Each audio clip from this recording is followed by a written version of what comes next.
É conteúdo pra caramba, assim, pra gente aprofundar a ciência que tá por trás, né? Mas é algo que realmente impacta em algumas centenas de milhões de dólares aí pelo mundo, né? Tipo, o resultado não acontece por acaso, não é uma filosofia. Tá mais pra matemático do que pra filósofo. A minha história no franchise, ela começou em 2016 como franqueado. Aí de franqueado, eu virei um case, era uma rede de educação. Aí eu virei um case dentro dessa rede. Aí fui convidado pra me tornar master franqueado. E aí depois fui pro lado de ajudar a estruturar, montar franqueadoras, até me tornar franqueador também, né, como sócio. A minha expectativa de hoje é mergulhar no mundo das franquias e aquilo que faz o mundo das franquias e todo o negócio acontecer, que é a liderança. A minha expectativa é descobrir os bastidores de uma pessoa que já atuou na expansão de grandes marcas para poder trazer insights valiosos para todos os nossos ouvintes e para quem está nos assistindo aqui. A minha expectativa é gerar muitos insights para quem está nos ouvindo aí, que o pessoal anote muito aí esses insights para colocar em prática depois.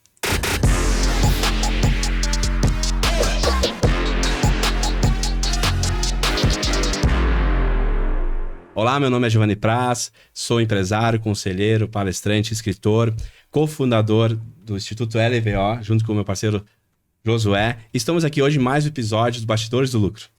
Olá, seja muito bem-vindo a mais um episódio. Eu sou Josué Seibel, palestrante, treinador, sócio, fundador do Instituto LVO e host aqui do podcast Bastidores do Lucro. Muito bem, pessoal, mais um episódio no ar e hoje o episódio está incrível. Hoje a gente vai aprofundar o mundo das franquias, que cada vez mais o Brasil cresce nesse mercado. E o nosso convidado de hoje, a apresentação é grande, a gente fez um resumo, mas tem história por trás. Nosso convidado hoje já esteve à frente de mais de 200 expansões de lojas em 3 marcas diferentes, um faturamento acima de 80 milhões. Então o nosso ilustre convidado, né, tem história, tem uma história muito legal aí que a gente já conversou um pouquinho aqui nos bastidores e vai entregar muito conteúdo, então assiste até o final, já se inscreve no canal, no Spotify, entra lá, acessa lá Bastidores do Lucro, se você gostar do episódio dá 5 estrelas e no canal do YouTube se inscreve, no Instagram Bastidores do Lucro. Isso aí. Muito bem. E aproveitando aqui esse episódio, ele tem o apoio, patrocínio da Sense, da Nola, da Repedil, da MBA Equipamentos e da Hora do Pastel. Vamos ao convidado de hoje, Giovanni? Muito bom. Rodrigo Paines. Isso mesmo? Isso aí. Paines, legal. Gente, que história legal tem aí por trás. Vai ser um baita episódio. Rodrigo, conta um pouquinho pra nós como é que iniciou essa jornada. E aí a gente vai aprofundar aí nos bastidores. Show de bola. Eu venho de uma família muito simples, né? Nasci em Sapucaia do Sul, mas fui criado na cidade de Esteio. E eu comecei a trabalhar aos 12 anos de idade. Comecei a trabalhar aos 12. Meu primeiro emprego de carteira assinada foi aos 16, como empacotador de supermercado. Então, comecei bem por baixo mesmo, né? E eu brinco que até os 19 anos eu vivia da síndrome de Gabriela, né? Que nasci assim, vai ser sempre assim, vou morrer assim, Gabriela, né? E aos 19 anos, eu assisti no YouTube uma palestra de um cara chamado Lair Ribeiro. Grande, E era cara. uma palestra que ele falava como ter sucesso, querendo e conseguindo. E assistindo aquela palestra ali, virou uma chave na minha cabeça, né? Até então eu não tinha grandes expectativas, ambições na vida, assim, porque o meu meio não me mostrava nada além disso e eu não criava expectativas, digamos assim, a mudar a minha realidade. E ali aquilo virou uma chave, assim, que além de eu entender que eu podia mudar, que era possível mudar de realidade, uma convicção de que eu conseguiria, né? Seguindo aqueles passos, aquelas dicas que ele dava ali, que aquilo seria possível. Mas o que mais me chamou a atenção, assim, que realmente foi o que me tirou o sono assistindo, não foi nem o fato de agora eu entender que eu poderia ter uma realidade diferente. Mas como que alguém, através da comunicação, tinha mudado a minha cabeça. Tinha mudado a minha mentalidade. E aquilo me enlouqueceu, assim, cara, esse cara não sabe que eu existo, não faz a menor ideia da minha existência, e assistindo esse conteúdo dele mudou minha cabeça, porque eu tinha tanta convicção de que, de fato, colocando em prática, aquilo ia gerar um efeito na minha vida, que eu enlouqueci, eu resolvi que eu queria estudar aquilo e, de certa forma, fazer o que aquele cara fazia também. Que incrível isso, Rodrigo. Tu sabe que tem um dos livros do Dr. Lair Ribeiro que eu já li, que é A Magia da Comunicação. Uhum. E tem uma história que ele conta que tem total relação com isso que tu acabou de falar. Muitas vezes a gente acha que a gente não vai fazer a diferença na vida da pessoa, ou que de repente, eu só tô falando aqui para algumas pessoas, será que eu tenho essa capacidade de mudar, de fato, impactar, transformar vidas e tal, né? E aí tem uma história lá dentro que é o seguinte: certa vez tinha uma pessoa sentada na beira da praia. E aí aquela pessoa olhou lá no fundo, tinha um menino dançando. E à medida que essa pessoa foi se aproximando, aquela pessoa que estava assistindo olhou e disse assim: eu acho que ele não está dançando. Ele está fazendo uma outra coisa. Ele percebeu que, na verdade, aquele menino ele estava pegando estrelas do mar, da beira da areia ali, né? Que estavam pegando sol, queimando, morrendo no sol e atirando de volta ao mar. E aquela pessoa, aquele sábio, chegou ao menino e perguntou. E falou o seguinte: rapaz, mas o que você está fazendo aí atirando essas estrelas do mar? Aí ele explicou: não, é que elas estão queimando, estão morrendo aqui no sol e eu estou jogando elas de volta.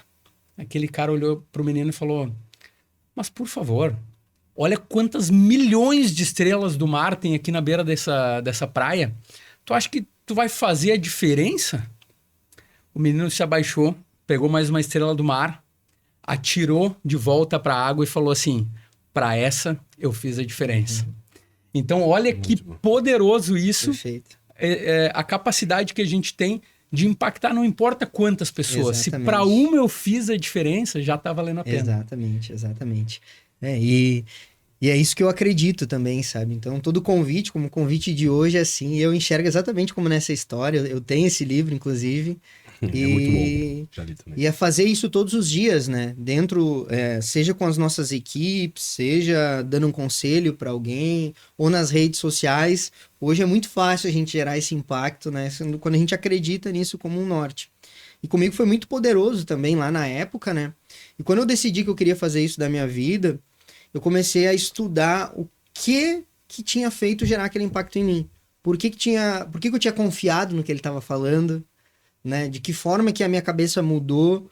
E aí eu fui atrás de entender, ele tem autoridade. Fui entender o que era autoridade. Um cara que ele já tem resultados, que ele já gerou valor naquilo que ele fala, então isso faz com que eu confie mais no que ele está falando, porque ele tem resultados, né? Ele já gerou frutos daquilo que ele está pregando e isso aumenta a minha confiança nele.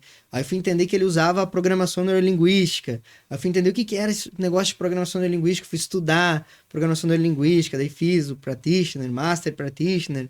Aí fui entender também que ele usava hipnose, daí fui estudar hipnose. E o principal era aquilo, né? Eu vou precisar ter resultados. E aí eu moldei a minha carreira, então, desde então, para construir algo, para plantar e colher, para que eu pudesse, então, gerar a autoridade, para que depois eu pudesse também fazer aquilo que ele fazia, né? Que era compartilhar essa sabedoria com outras pessoas também, tanto com base nas coisas legais que eu fiz que deram muito resultado, quanto dos erros também, para que as pessoas não cometam os mesmos erros, né? E aí foi quando eu cheguei no empreendedorismo. Você trouxe um ponto importante dos erros, né? Muitas vezes a gente acha que o erro é o fim, né? Conta pra nós, nessa trajetória inicial ali, dessa fase nova, né? Tendo esse conhecimento, um erro que tu talvez tenha cometido que você acha que quando você foi pra solução dele foi crucial pra moldar a tua trajetória depois. Perfeito. Hoje eu trabalho muito, né, na ALCA, né? Esses pilares, que é alma, liderança, conhecimento e ação. E eu começo sempre a falar da alma, e eu falo que é tanto a alma do negócio, a gente olhar e entender a alma do negócio, quanto olhar para a alma de quem empreende, de entender o porquê, né? Começar pelo porquê, entender o porquê que a gente faz aquilo. Eu entendo que todo negócio resolve algum problema da sociedade, né? Algum problema eu estou resolvendo com o meu negócio. E eu estar conectado em essência com esse propósito, esse porquê, eu acho que faz toda a diferença. E aí entra na tua pergunta, né? Eu comecei a empreender daí para colocar em prática aquilo que eu tinha visto no vídeo. Eu entendi que o empreendedorismo seria o caminho, digamos assim, não digo mais fácil, mas o mais possível para a minha realidade, pela questão da minha situação mesmo, com relação a recursos, tanto para estudar quanto para qualquer outra coisa. Eu vi que o empreendedorismo seria o caminho mais adequado para mim, né? Aí comecei a empreender em 2012 e aí tive negócios que deram certo, negócios que deram errado. Mas um que deu muito errado foi em 2015, né? E aí em 2015 eu já estava casado, minha esposa também tinha negócio, E eu já tava alguns meses sem conseguir ajudar com R$1 dentro de casa e pelo contrário, né? Só saía e saía cada vez mais e eu cheguei no fundo do poço e chegou um dia assim que eu não fazia mais ideia do que fazer, eu tava desesperado. Eu lembro que esse dia eu me tranquei no banheiro e eu chorava assim igual uma criança, assim, desesperado, porque consumiu tanto aquela ansiedade, aquele desespero assim por não ver mais saída, né? E aconteceu algo muito interessante assim, foi um divisor, eu gosto de trazer esse ponto que foi um divisor de águas na minha vida, porque enquanto eu chorava, eu lembrei do que eu falei lá atrás, de tipo, cara, eu quero fazer o que esse cara faz. E aí eu olhei para aquela situação assim, cara, que ótimo que eu tô passando por isso. Isso aqui vai ser temporário, eu vou sair disso, e a bagagem que isso vai me gerar, a força que isso vai me gerar, emocional, estrutural, para que eu depois, quando eu for falar com outras pessoas que estejam vivendo em situações parecidas, quando eu falar, cara, é possível sair disso, não vai ser da boca para fora, porque eu estive lá naquele fundo daquele poço, e aí eu comecei a agradecer a Deus. Naquele momento eu chorando, aí não tinha conseguido parar de chorar, mas era um misto de choro com um sorriso e olhando para cima e dizendo, obrigado, Deus, obrigado por estar vivendo isso, porque eu tenho certeza que eu vou sair dessa situação. E isso vai virar aprendizado, tanto para eu não errar de novo, quanto para eu poder inspirar outras pessoas, quanto eu poder usar isso como material, inclusive, né? Para mostrar para as pessoas que, cara, não, quando tu chega no fundo do poço, o lado bom é que não tem como descer mais, desce né? mais. Não tem como descer mais, então é só para cima agora. E aí tu saber administrar as emoções, saber encontrar propósito nesses momentos, né? Para poder virar a chave. E eu acho que, assim, teve esse momento lá em 2015, assim, que foi realmente algo que eu não sabia como ia sair daquilo, mas naquele momento que eu me conectei com Deus, assim, de entender que aquilo era só um pedaço da minha jornada, né? Não era... Não é o início, às vezes a gente fica meio. preso naquilo, né? E não olha, não afasta o zoom para olhar como aquilo só um momento na nossa linha do tempo, né? E aí até para gerar valor em cima daquele aprendizado que aquele momento desafiador gera, né? E aí foi um momento também que que é uma frase que eu uso hoje em dia com muita frequência, que entra no meu Instagram, tá lá, resultados não acontecem por acaso, né? Eu brinco assim que, pô, um café não fica fraco por acaso. E às vezes no dia a dia que a gente vê as pessoas fazendo, pô, o café fica fraco, a pessoa, pô, que droga, esse café ficou fraco, não sei o que, reclama, daí vai lá e passa de novo, aí reclama que tá fraco. Não, pera aí um pouquinho. Para um café ficar fraco, a quantidade de água foi desproporcional para a quantidade de pó. E aí, para eu ter um resultado diferente, é muito simples. Ou eu vou ter que aumentar a quantidade de pó, ou eu vou ter que diminuir a quantidade de água. Eu não tenho mais pó, então diminui a quantidade de água. Eu não quero diminuir a quantidade de água. Então, ou tu dá um jeito de arrumar mais pó, ou aceita tomar o café fraco, né? Porque o resultado, ele é uma consequência. E aí eu comecei a olhar cada vez mais para isso. Então, o resultado não acontece por acaso. Toda ação vai gerar um resultado, seja ele bom ou ele ruim. Se o resultado é bom, eu quero entender qual foi o processo que me levou para aquele resultado, para eu poder repetir. Se o resultado não foi bom, em vez de eu ficar preso me lamentando, deixa eu olhar qual é o processo que eu estou executando que está me levando para esse resultado, para eu mudar esse processo. Aí eu vou poder ter um resultado diferente. E aquele momento de agradecer e de olhar para isso foi muito importante para, pera aí um pouquinho, o que está me gerando esse resultado? Quais são as ações que eu estou fazendo? Como que eu estou trabalhando? Né? E foi justamente o momento também que eu entendi que eu precisava ficar muito bom em vendas. Se eu quisesse ter um negócio próximo, porque até então eu acreditava no produto, mas eu não sabia vender o produto. E ali, esse momento de autorresponsabilidade também, né? Que é isso, de assumir que, cara, esse resultado não é obra do acaso. Eu não cheguei no fundo do poço por acaso. Eu só não estava, talvez, consciente do processo que estava me levando para cá. Aí que tá um ponto que eu ia falar, talvez, porque normalmente, quando a gente está passando isso, principalmente na primeira vez que acontece, a gente não tem toda essa clareza ainda, né? De que, pô, tudo isso que tu falou, assim, de ter de olhar e agradecer já é um passo muito além, que normalmente a pessoa não tem naquele momento. Só tá reclamando. De entender que, não, realmente eu tô precisando passar por isso para eu me fortificar, para eu me fortalecer, até para que isso sirva de exemplo lá depois para eu inspirar e ajudar outras pessoas a saírem da situação também. Então isso já é uma mentalidade à frente do normal. Só que eu acho que toda essa clareza do que fazer depois, como sair disso, é uma coisa que foi... Como é que foi surgindo isso? Quais foram as ações práticas que tu fez? O que a partir daquele momento tu tomou outro rumo? Tu montou um novo negócio? O que tu fez? E antes de tu me responder essa pergunta, só tem mais um ponto que eu quero falar para não deixar esquecer, que tu pode comentar também se tu achar relevante, é sobre modelagem. Porque tu falou no início ali sobre a questão do Dr. Laí Ribeiro e tal, e muitas vezes as pessoas, elas olham para outros empreendedores, ou seja lá qual for a atividade da pessoa, e ela fala assim, mas não vou copiar, não vou fazer igual. Mas eu não estou falando de copiar, é pegar e extrair o que tem de bom naquela pessoa para que eu possa aproveitar o que faz sentido para mim, colocando, obviamente, a minha identidade, a minha essência naquilo, mas modelando aquele profissional. Tu acha que isso faz sentido? Tu acha importante isso? Eu acho que é fundamental, e até porque eu acredito que nós o tempo todo estamos modelando alguém. Seja conscientes disso ou não, né? Desde começar a aprender a caminhar, foi modelando, né? Os nossos pais ou quem cuidava de nós ali, a gente observando, a gente começou a modelar os comportamentos daquela pessoa, e aí a gente, quando vê, a gente saiu caminhando também, né?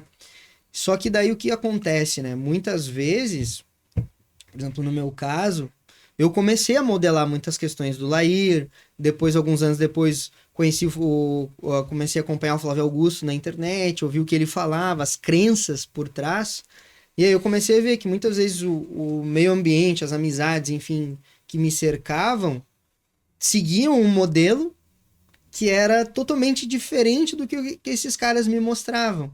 E aí eu sempre falo assim, né? Pô, às vezes eu tenho um colega que tá me dando um conselho ou seguindo um comportamento.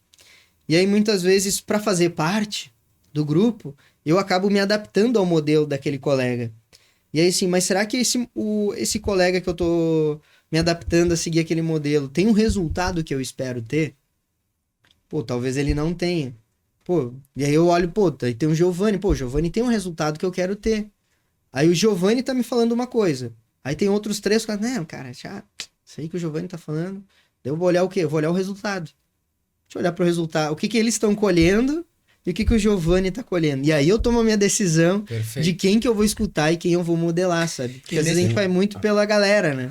Tem um ponto só de modelar ali. A gente assiste vídeos de várias pessoas grandes, a gente se modela, né? Então, uma coisa que eu gosto de trazer também, muitas vezes ao nosso redor, como tu trouxe, né? Tem pessoas que estão à nossa frente, às vezes, que a gente não olha para elas, que talvez não são tão conhecidas, mas estão jogando o jogo da maneira certa. Exato. Que às vezes tu não precisa lá estar buscando se modelar. Vamos pegar o Elon Musk, é o cara gigante, né? Hoje, talvez o mais rico, o segundo mais rico hoje do mundo. É um cara incrível, mas o cara é bom em muita coisa, né? Mas o cara da esquina que tem 3, 4 supermercados, que tá há 20 anos empreendendo, que tá fazendo o jogo certo, tu também pode se espelhar um pouquinho nele. E às vezes até fica mais acessível de tu conseguir extrair de fato uma informação com a pureza, sem estar maquiado, vamos dizer assim, né? Sem estar dificultando aquele acesso à informação ao que realmente foi colocado em prática, né?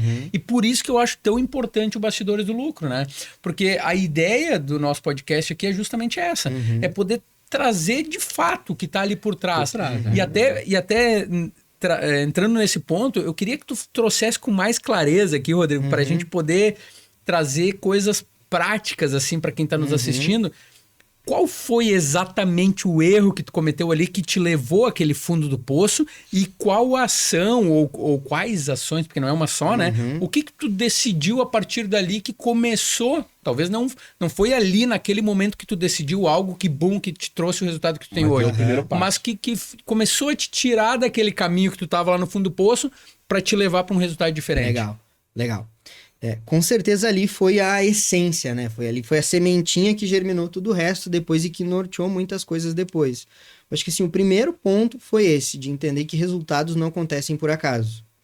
E aí, se o resultado se o meu café ficou fraco ou ficou forte demais, cara, é simples. Deixa eu entender o processo. Daí, digamos que amanhã não sou eu que vou passar o café. Tá, mas eu ajustei. Eu sei que agora, se eu colocar 4 colheres de pó para tantos ml de água, fica do jeito que eu quero. eu padronizo, vou deixar essa informação para quem for passar o café amanhã e eu vou garantir aquele processo, né? Então, entender... O primeiro passo foi esse, entender que resultado não acontece por acaso. Que existe um processo que leva para aquele resultado. E aí isso começou a me instigar cada vez mais, ao invés de ficar chorando um leite derramado ou muitas vezes massageando o meu ego com resultado positivo, entender a dinâmica que levou para aquele resultado para poder replicar ela ou excluir, né? E aí nisso, uma outra dinâmica que eu entendo que está muito alinhado com essa questão de modelar e que foi muito relevante naquele momento também, foi com relação a, por exemplo, quando eu vou definir alguém que eu quero modelar, que eu vou me inspirar, ou alguém que eu vou ter como um mentor, alguém que eu quero seguir. E aí, por isso, eu acho que vem a casar muito com o que o Giovanni falou de, muitas vezes, eu tentar buscar uma referência mais perto. Alguém que daqui a pouco está um pouquinho acima de mim, não necessariamente alguém que está lá. Porque tem um pilar que eu acredito que seja o fundamental, que é o alinhamento dos valores. Boa. Então, quais são os meus valores? Porque eu gosto de usar um exemplo assim, né? Tem um cara que é músico. E aí ele resolve que ele quer viver da música, tá? E aí esse cara vai fazer uma análise dos valores. E daí ele coloca lá que um valor para ele extremamente importante, que está em primeiro lugar, é a família. É estar perto da família, é conviver com a família de perto e etc, e etc. Esse músico, talvez se ele for ter uma escola de música, ele vai ser muito bem sucedido. Vai ter muito sucesso. Talvez se ele for um artista de estrada, talvez ele não vai ser tão bem sucedido. Porque por mais que ele pode ter muita fama, muito resultado, mas é o que muitas vezes a gente vê de pessoas que são com resultados incríveis, né? Artistas e tal, que a gente vê, sei lá, um cara lá de Hollywood que se mata. Pô, mas o cara era um ator de comédia e tinha um sucesso do caramba. Como assim esse cara tinha depressão e se matou? Né? Eu entendo que muitas vezes, daqui a pouco, eu vou modelar. Eu vou olhar, sei lá, vou olhar o Gustavo Lima e aí esse é um artista de sucesso. Cara, depende. Às vezes o cara que tem uma escola de música no bairro ali, eu posso considerar ele um artista de tão sucesso quanto o Gustavo Lima. Porque o que vai definir é quais são os valores do cara. O que para ele é mais importante? O cara quer gerar um impacto nas pessoas. Pô, ele... Quanto mais pessoas ele tiver acesso num palco, melhor vai ser. Pô, o cara... Sabe? Então, acho que teve isso também na época, que foi olhar para os meus valores. E aí, na época, eu tive um negócio de educação, que foi meu primeiro negócio, que passou trabalho pra caramba, mas depois começou a performar. E eu saí para montar um negócio de alimentação saudável. Só que esse negócio de alimentação saudável, apesar de eu achar muito legal, não era a minha essência. Eu não vivia aquilo na prática. Então, o que eu vendia não era exatamente o que eu consumia. Então, ali eu comecei a entender também a minha dificuldade com vendas, que não era só também o conhecimento de vendas, mas era o quão alinhado com os meus valores eu realmente estava. Porque como é que eu estava te indicando fazer algo que, no fundo, eu não consumi? Para mim, isso sempre foi um desafio. Talvez antes disso eu não tinha maturidade para olhar para isso, sabe? Mas ali eu comecei a ter maturidade para entender quais são os meus valores, o que para mim é mais importante, o que eu realmente quero. E a crença na hora de tu fazer uma venda, ela interfere totalmente no resultado, né? Claro. É claro que tu consegue utilizar técnicas. Até, talvez, sei lá, uns 90%, acho, porque tem tesão por aquilo, né? Se tu não acredita naquilo. O brilho no olho, ele vem de tu acreditar naquilo que tu tá vendendo.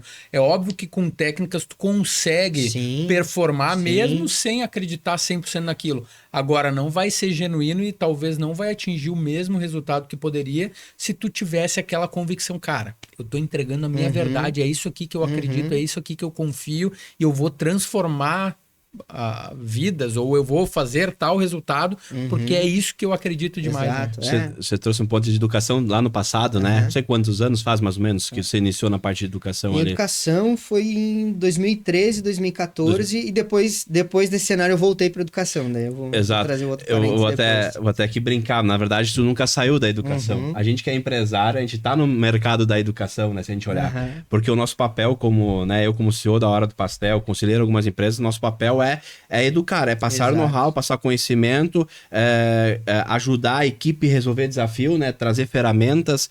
Então, falando de educação, hoje você está à frente, né? Fundou a Alca, né? E a primeira palavrinha, ela vem de alma, né? Depois você dá um brief ali pro pessoal conhecer. Mas a alma tem muito a ver com isso que você falou, né? Valores. Cara, a essência por trás de quem é o Giovanni, quem é o Josué, quem é o Rodrigo, para estar no meio de um círculo que tem o mesmo propósito, né? Então, eu até acho que valor é uma coisa, propósito é parecido, mas é um pouquinho diferente, né? É mais ou menos o porquê que eu estou ali, né? O porquê, enfim. E vou dizer, para nós, na hora do pastel foi um divisor de águas. Alguns anos atrás, a gente sentou e colocou isso no papel. E de uma forma simples, mas botou no papel, sabe? Como a gente tá falando de educação, muita gente que tá nos assistindo, né? Tem pessoas com empresas maiores e menores. Eu digo, não precisa ser algo muito complexo, mas você colocar no papel os teus valores em primeiro lugar, para você começar para tua equipe, para olhar se eles têm os mesmos valores. E aí tem missão, visão e valores, né? Mas os valores, que eu acho que é a base ali da pirâmide, aí nós temos a nossa missão, né? E a visão, que é a longo prazo, né? É muito importante. Traz para nós, assim, com tua experiência na área de educação, então depois você voltou, né? Como você disse, está agora, né? À frente. O quanto isso ainda não tá claro para talvez de cada 100, 99% das pessoas, que é o que eu vejo no mercado, sabe? Exato. Algo simples, mas tão valioso. Eu vejo que às vezes falta a reflexão sobre o pra quê, né? O pra quê que serve os valores, que às vezes eu acredito que fica muito no genérico, sabe? Então, atualmente com a Alco eu acabo entrando muito para dentro de empresas com consultorias, né? Fazendo consultorias também e tal. E aí é difícil entrar numa empresa que não tenha os valores na parede.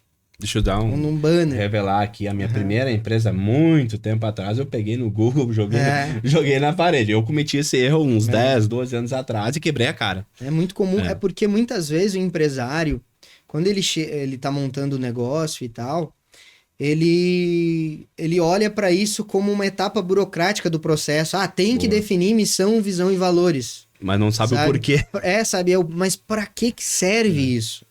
Sabe? Aquilo que é o que vai dar o norte para a cultura do teu negócio. E na tomada de decisões também, né? Exato, então... Desde contratação, né? Hoje para nós é Cara, nós temos manual de cultura lá. Hoje para nós, assim, tomar a decisão para uma pessoa nova entrar, se não tiver alinhado são 6, né? Não tiver alinhado ali nos 6 valores, cara, é muito difícil fazer dar certo, porque o time tá tão engajado com aquele propósito que a pessoa entra e não vai se adaptar e vai sair, né? Exato. E é para isso que servem os valores, né? Então é para eu entender qual é a essência do meu negócio, o que eu tolero e o que eu não vou tolerar. Boa. E aí, quanto mais simples for, melhor, né? Porque basicamente eu só vou trazer para o papel aquilo que eu acredito, né? Aquilo que são os meus valores. Pro Rodrigo, é negociável os valores? Não é negociável os valores porque não se sustenta. Boa. Sabe? É isso que eu vejo, assim, quanto mais superficial e as pessoas não ignoram isso na prática, tu pode até ter sucesso, mas não se sustenta, sabe? É castelo de areia, sabe? E na beira da praia ainda. É só questão de tempo para começar a desmoronar, porque do que eu acredito, né, tá na nossa essência, sabe? Tá na essência do ser humano isso, assim. Então é aquilo de... E até questão instintiva, né? De lá atrás, para sobreviver, para fazer parte da tribo, eu precisava ser útil para a tribo. Senão eu poderia ser expulso da tribo, eu ia ficar sozinho no meio do mato lá, ia virar uma presa, né? Então a gente, até instintivamente, a gente tem essa necessidade de ser útil, né? Uns aos outros e tal, e a gente se sente bem quando a gente percebe que aquilo que a gente fez gerou valor e tal, tá no instinto da gente, né? Então para mim é algo que não se sustenta quando não está bem embasado nisso. E a empresa, por exemplo, quando tem valores só na parede e não traz isso para a prática, ela começa a criar tantas bolhas dentro do negócio ali que o negócio fica sem identidade. E aí eu brinco assim que eu vou para as empresas, né? E daí é clássico chegar um momento que eu falo assim, cara, o problema é comunicação. Geralmente o cara me chama quando a empresa está muito estressada, tá com muito problema. Né? O problema é comunicação. Daí a pessoa, eu sabia... A gente tem que se comunicar, senão não é a falta, é o excesso. Tem muita comunicação e é muita conversa cruzada, porque justamente não tem uma única linha que dá o norte. E a gente precisa disso, né? Talvez a falta de processos, que é esse ponto que tu falou antes, que foi uma virada de chave, né? Que é uma questão de mentalidade também naquele momento, né? Que tu entendeu, pô, então agora eu vou definir processos. Eu entendi que isso aqui não funcionou, então como que eu posso fazer diferente? É a mesma coisa que muitas vezes acontece numa empresa, né? Porque tá ali aquela bagunça, um monte de comunicação de tudo que é lado, mas não existe um processo claro, definido, não. Mas o nosso caminho é por aqui que a gente vai seguir. E aí, linkado com essa parte que tu falou de valores atrelados à questão de vendas que tu falou, e a parte de a partir disso tu poder entender qual é a tua identidade que tu vai levar para os teus clientes, eu quero falar para você agora de uma patrocinadora nossa, que é a Sense, a agência Sense, que ela justamente tem o papel de pegar a tua essência, o que você tem de melhor no seu negócio, e transformar transformar numa identidade que vai vender, que vai potencializar as vendas dos seus negócios. Inclusive, a Sense que criou a nossa identidade visual do Bastidores do Lucro, do Instituto LVO também. Fez trabalho para a Hora do Pastel também, para outras grandes empresas aí. Perfeito. Então, se você quer transformar a sua marca, levando o que você tem de melhor para potencializar suas vendas, @AsenseCria. Deixa eu dar um gancho nisso, nós falamos de valores, né? O primeiro formulário que a Sense mandou para nós, né? O Matheus, lá, um abraço, Matheus. Entender... Daqui uns dias vai estar por aqui também, vai estar por aqui também, É entender quem é a gente. Então, assim, antes de, vamos criar... A gente mandou um monte de coisa para ele. Não, calma aí. Vamos por parte. O que vocês querem? Quem são vocês?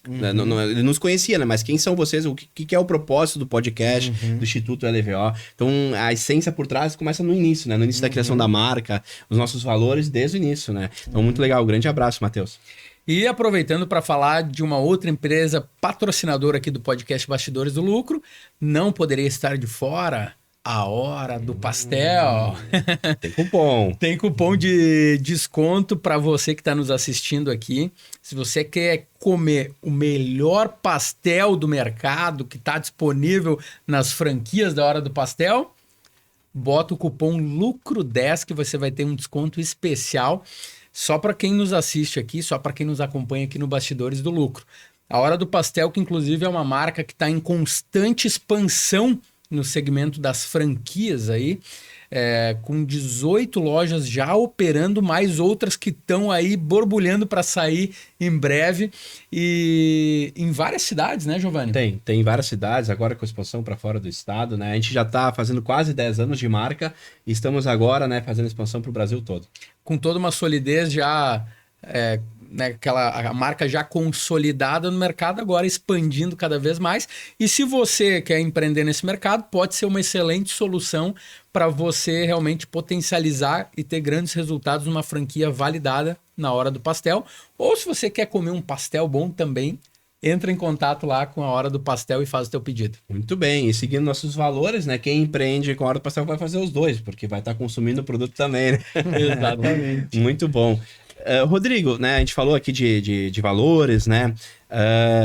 Eu te acompanho nas redes sociais, né? Conheço um pouco da tua trajetória, grandes cases aí que a gente pode falar um pouco, mas tudo parte por trás, né, da capacidade que você falou de comunicação também, né? O excesso é ruim, né? Tem uma frase que eu gosto de trazer, eu tive que aprender ela. Eu fui um bom vendedor, né? Eu me considero um bom vendedor ainda, né? A gente às vezes não perde aquela essência, tem que sempre batalhar, enfim. Mas chegou um momento na minha empresa que a gente precisou, em vez de se comunicar mais, vender mais, que é justamente fazer a equipe comprar a ideia daquele propósito, né? Então a gente, em vez de informar, a gente fazia comprar a ideia, né? Para junto com os valores e a essência disso. E quando a gente começou a usar a nossa visão, ficou mais fácil. Então, eu queria que se tu puder aprofundar, porque é um assunto que você domina, né? Não é à toa que se expande mais de 200 lojas, 3 marcas renomeadas diferentes. Não é fácil isso. A gente tá falando, talvez, tô chutando aqui 50, 30, 40 pessoas por empresa, talvez até mais. Então, estar à frente disso é um desafio grande. E tem um porquê que faz isso funcionar, né? Como você falou do café, né? Tem algo que faz o café ser bom, né? Então, o que você acha que é o pilar fundamental para você conseguir crescer uma empresa de um nível eu, dono, e mais 1, 2, para talvez 10, 15, 20, 30 pessoas, né? Já falasse em comunicação, mas vamos a mais, assim, o que tu acha que é aquela coisa essencial que na tua trajetória você talvez também tenha cometido erro até aprender, porque é assim, mas depois você viu que aquela virada chave ali para quem tá nos ouvindo, tenho certeza que várias pessoas que nos ouvem e nos enxergam pelo YouTube, enfim, agora o Spotify também tem, né? Tem empresas aí com 10 pessoas, 50, 100 pessoas, ou tá com 1, 2, mas tá indo para dar o primeiro passo. Com certeza, eu tenho certeza que tu vai dar um insight ali que a pessoa pequena, média ou grande, ela vai poder ser assertiva a decidir, né? Como a gente é referência, como nós começamos no início do episódio, né? A gente, de certa maneira, influencia alguém. O que você acha, assim, que pode dar um conselho trazendo essa base para quem quer crescer a empresa, mas sem perder os valores, né? E o após disso, o que ela tem que trabalhar e cuidar, sabe? O que tu acha, assim, que dá para contribuir? Legal. Ficou meio comprido, mas, mas é um assunto tão importante, sim, né? eu acho que tem bastante coisa pra gente desenvolver em cima disso. Eu vejo que é assim, né? É um assunto desafiador, porque existem algumas falas que a gente considera até clichê, só que o grande problema de considerar clichê é que a gente perde muitas vezes a oportunidade de aprofundar no que tá por trás daquele clichê, né? E aí eu vejo que o principal fator é entender de gente. Boa. Entender de pessoas.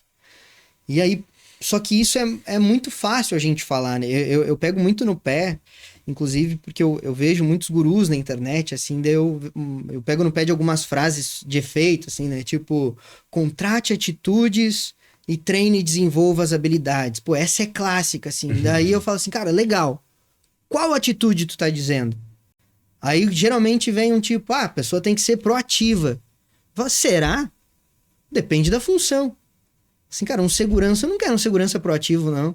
Eu não quero um segurança que atira e depois vai ver se era uma ameaça realmente. Boa. Sabe? Eu quero um cara reativo, um cara analítico, que ele vai fazer análise. Então, cara, cada função tem funções que eu vou optar por alguém reativo, vai ser mais útil para minha empresa. Que se o cara for proativo demais, eu vou ter dificuldade em lidar com ele. Pô, um vendedor, eu quero um cara mais proativo, que eu precise frear, sabe? Aqueles clichês de tipo, prefiro segurar um tigre do que ter que empurrar um burro, sabe? Coisas que até eu já usei no passado e que hoje eu vejo que é ignorância, assim. E aí, quando eu aprofundo essa ideia de entender de gente, eu começo a sair dos jargões e das frases de efeito, sabe? Da questão pronta. Porque eu vejo que para uma empresa crescer, eu vou precisar de vendas e de gestão, né? De progresso e de ordem. Vou precisar dessas duas coisas.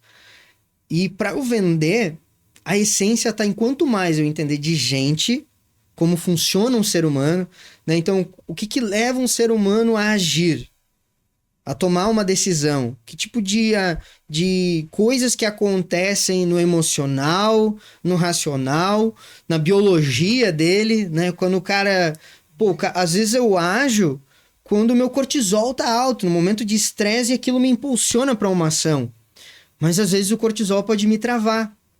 Às vezes eu ter uma descarga de endorfina vai me gerar segurança e eu vou conseguir agir. Então, cada situação... Então, por exemplo, uma venda... Eu tenho um treinamento de vendas que eu trabalho... Uma etapa do treinamento é sobre como gerar a produção de hormônios específicos na pessoa em cada etapa da venda.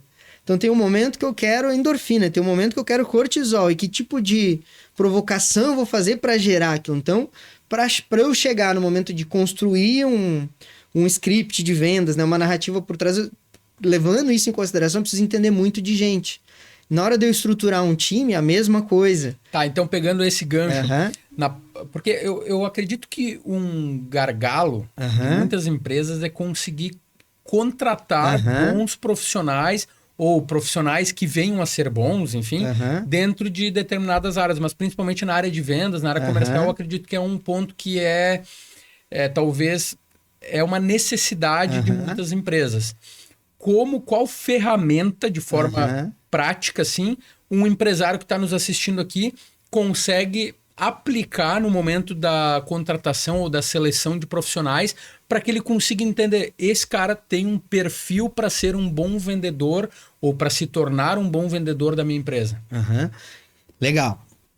Eu acredito, assim, que não vai ter um um modelo que vai funcionar para todos os vendedores, Tá. sabe? Não tenho, porque vai depender muito do tipo de produto. Por quê?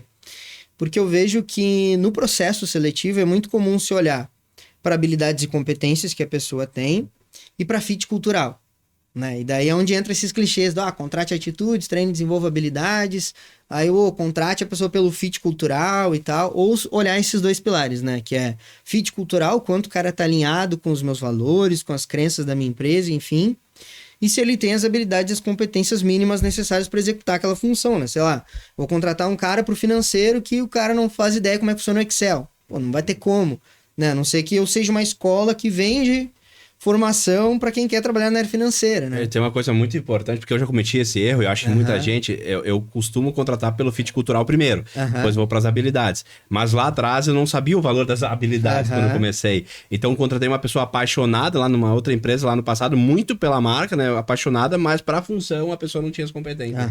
Aí eu perdi muito dinheiro, frustração, até acontecer. Então foi um erro na hora de contratar. Muito legal que tu trouxe, né? Eu não sei se esse é o caminho mais certo, mas depois eu entendi que é pelo cultural primeiro e depois pelas habilidades. Vem dando certo, né? Mas a importância de ter mais do que um ponto de olhar para a pessoa. E daí né? eu vejo que tem mais dois que é muito difícil, assim, e eu tenho conversado muito com pessoas que são gestores de RH, tanto nas empresas que eu acabo trabalhando, né, ou dando algum treinamento, ou outros pessoas que estão no mercado de consultoria também na área de RH, que tem outros dois pilares que são maturidade emocional e capacidade cognitiva. Boa. Um exemplo, eu vou contratar uma recepcionista. E aí eu vou contratar uma recepcionista para um estúdio de podcast. Para ela recepcionar os convidados, as pessoas que vão vir gravar aqui. Existe um nível de maturidade emocional que eu vou precisar dessa recepcionista. Talvez uma pessoa que está no primeiro emprego dê conta. Porque ela não vai ter que lidar com uma pressão emocional muito grande. Agora, a recepcionista de uma clínica médica que trabalha com consultorias populares, com consultas populares para público de classe C, D e E. É outro nível de maturidade emocional. Se eu contratar essa mesma pessoa, talvez em 2 meses ela vai dizer que nunca mais vai trabalhar numa recepção na vida dela, que é a pior coisa do mundo trabalhar numa recepção. Agora, uma outra pessoa que já tenha uma bagagem, uma maturidade emocional, que já tenha enfrentado desafios maiores, talvez ela vai dar conta de trabalhar nessa recepção. Então, daqui a pouco ela tem fit cultural, ela tem habilidade e a competência para executar a função da recepção. Mas será que ela tem a maturidade emocional que essa recepção especificamente exige? Pô, do estúdio é uma maturidade emocional baixa. Pode ser uma pessoa que está começando. Dessa clínica, não. Tem que ser alguém que já tenha aí uma longa estrada, que já tenha enfrentado alguns desafios na vida, alguns desafios pessoais, que eu vou ver que a resiliência dessa pessoa tende a ser maior para lidar com os desafios do dia a dia. E o outro, que daí a maturidade emocional ainda tem alguns casos que eu vejo que se olha. Agora o outro, que é a capacidade cognitiva, esse quase ninguém fala. E os poucos que têm um pouquinho de entendimento disso têm medo de falar, porque pode ser tabu, pode parecer preconceito e tal. Só que tem um cara, um canadense chamado Elliot Jaques. Ele é bem difícil de achar conteúdo sobre ele, não existe nenhum livro traduzido sobre o que ele ensina e tal. Mas é um cara que dedicou a vida dele é um psicólogo lá, psicanalista canadense. Ele dedicou a vida dele para desenvolver esse estudo, que é sobre a capacidade cognitiva do ser humano, que é o extrato cognitivo das pessoas. E dentro desse estudo, ele entendeu que existem níveis de cognição. Então, existe o extrato 1, o extrato 2, o extrato 3, vai até o infinito, lá 10, 11. Mas, geralmente, o ser humano ele vai oscilar entre o extrato 1 e o extrato 5, e algumas pessoas muito fora da curva, um Elon Musk, um Steve Jobs, vai chegar a um extrato 7. A capacidade cognitiva está muito relacionada ao horizonte temporal que uma pessoa enxerga. Que é mais ou menos assim, uma pessoa de nível 1, ela tem a capacidade de execução. Ela não faz análise. Ela, tipo assim, se tu der um saco com prego e parafuso e mandar ela pregar aqui, ela vai trincar a madeira porque ela vai pregar uns parafusos aqui no meio, porque ela não vai parar para analisar e ver que um é diferente do outro. Ela não tem essa capacidade de analisar. A cognição dela é limitada em execução. Mas se tu botar ela a executar e alguém separar o prego do parafuso primeiro, ela dá conta, né? Depois ela tem capacidade de analisar. Depois ela tem a capacidade de otimizar um processo. Depois, um nível acima, que é um nível 4, ela vai ter a capacidade de orquestrar processos em paralelo, como se fosse um maestro orquestrando uma orquestra ali e tal, de fazer os processos funcionar tudo em paralelo, integrar eles, otimizar esses processos, que é um nível 4. E um nível 5 é uma pessoa que vai conseguir pensar numa decisão de hoje o impacto que vai gerar daqui a 5 a 10 anos. Então a gente olha um Elon Musk, ele é um cara que ele tem dificuldade para olhar para o curto prazo, e aí muitas vezes se torna até frio demais, tipo, ele não tá preocupado com o dia dos namorados, o dia das mães, porque ele tá olhando o impacto da ação dele hoje no mundo que a gente vai, que os filhos dele vão ver daqui a 10 anos. Então ele olha para o longo prazo, enquanto tem pessoas que estão preocupadas só com o final de semana, né? E aí muitas vezes, por exemplo, se eu tenho uma equipe, e essa minha equipe, eu tenho muitas pessoas do extrato cognitivo de nível 1, e eu crio uma meta com um bônus trimestral, não vai engajar. Funciona. Agora, se eu der um bônus que eu vou dar um prêmio na sexta-feira, vai engajar muito. E aí, o que acontece? 47% da população, dentro desse estudo do Elliott Jaques, que dedicou a vida inteira pegando grupos de pessoas, fazendo análises empíricas para entender e tal, 47% da população é nível 1. Capacidade de execução. Não faz análise. Metade da população. Outros 40% da população estão no nível 2. Que ela consegue fazer uma análise, mas só ainda uma parte pequena desse grupo consegue fazer uma análise de causalidade. Que é tipo assim, o cara olha lá que ao mesmo tempo que aumentou a venda de sorvete, aumentou o índice de afogamento. Daí ele vai pensar, cara, quando tem que diminuir a venda de sorvete, porque quando vende mais sorvete, aumenta o afogamento. Ele não vai parar para analisar qual é a causa. Não, por que esses dois índices estão subindo? Por causa do calor. Verão, as pessoas vão mais para a praia e aí comem mais sorvete e acaba, sabe, ele ainda é um grupo menor. No grupo que vai otimizar um processo, olhar para o teu processo, achar formas de otimizar, criar algo novo, cai para de 3 a 4% da população. O nível 5, que geralmente são os CEOs de empresas, pessoas que têm ideias disruptivas, que pegam um modelo de negócio, e em vez de só executar aquele modelo de negócio, ele pensa o que ele vai fazer de diferente para inovar dentro daquilo e chegar num outro nível, que daí é um nível 5, cai para 0,07% da população. Uau. E aí, às vezes, eu vejo que as pessoas... eu gosto de usar um exemplo, né? Falo assim, às vezes eu pego um empresário e aí... Desde que eu comecei com a Alco, eu comecei a participar mais de eventos de networking, tipo de CDL, essas coisas assim. E aí eu brinco que às vezes os empresários se reúnem e parece que é um jogo de quem tem o pior colaborador. O cara fala, parece que com orgulho, sabe? Ele chega assim na roda, a gente tá aqui conversando. Não, hoje em dia ninguém mais pensa. Aí tem um que escuta lá do outro lado e já se empolga pra vir entrar na conversa, né? Tipo, gostei do assunto, né? Não, nem me fala, hoje em dia ninguém mais pensa. Daí um puxa uma história. Não, porque lá na minha empresa, tu acredita que o cara colocou tal coisa em tal lugar e não se fragou se colocasse lá ia dar problema, que o certo é colocar... Daí, não, porque tu não sabe o que aconteceu na minha empresa. Aí parece que os caras estão jogando o truco, a disputa, quem tem o pior. Em vez de ficar com vergonha, quer provar que o meu é pior que o teu, sabe? E, pô, é horrível, né? Porque, tipo, tá desvalorizando as pessoas e tal.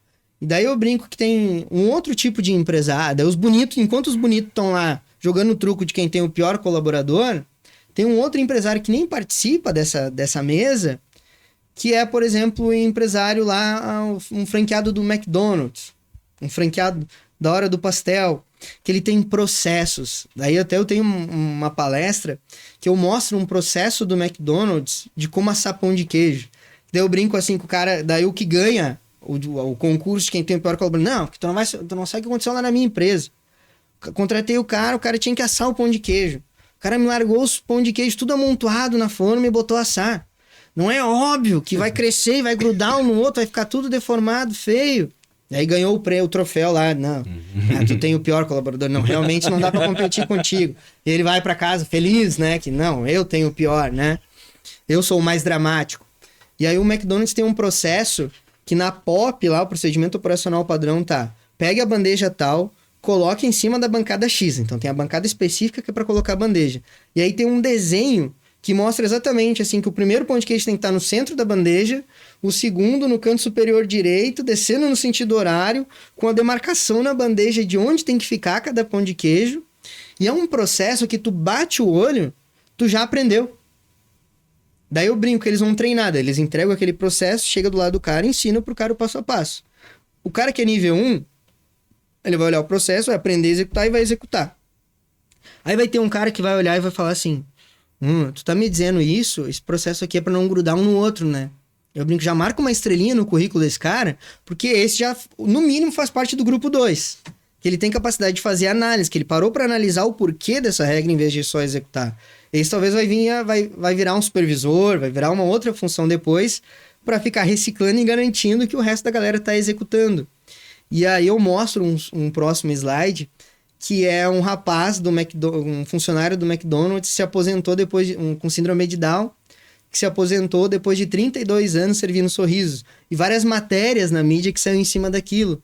Eu disse assim, cara, enquanto tu tá fazendo talvez um colaborador ir pra casa, se sentindo frustrado, se sentindo inútil e tal, tá tratando mal o cara ali porque ele não pensa, o McDonald's trouxe dignidade para aquele outro cara lá, que talvez não ia conseguir um emprego, para ele ter o dinheirinho dele, para ele se sentir útil, para ele viver a vida dele, através de entender que as pessoas têm capacidades cognitivas diferentes, e ao invés de ficar reclamando e tentando achar uma outra pessoa que pense, né, ou que tenha a mesma visão cognitiva que você do seu negócio, ele está criando processos que não dependam disso. Não para ficar julgando se a pessoa tem capacidade cognitiva ou não. Mas sabendo disso, eu adapto os meus processos para que no nível de execução, independente da capacidade cognitiva da pessoa, ela dê conta de executar o processo.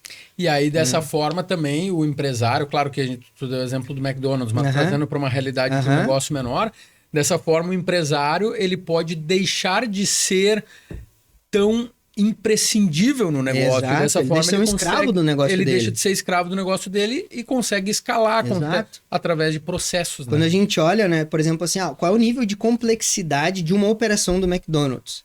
Ela é nível 2. Ela vai precisar ter alguém lá dentro. Tipo, a pessoa com cargo mais alto dentro da operação vai precisar ter capacidade de fazer análise. Então tá nesse segundo grupo. Então não é tão difícil de achar. Porque tá dentro de 80% da população, ele tem 40% que vai se encaixar, né? Quando eu olho o X da esquina, é nível 5.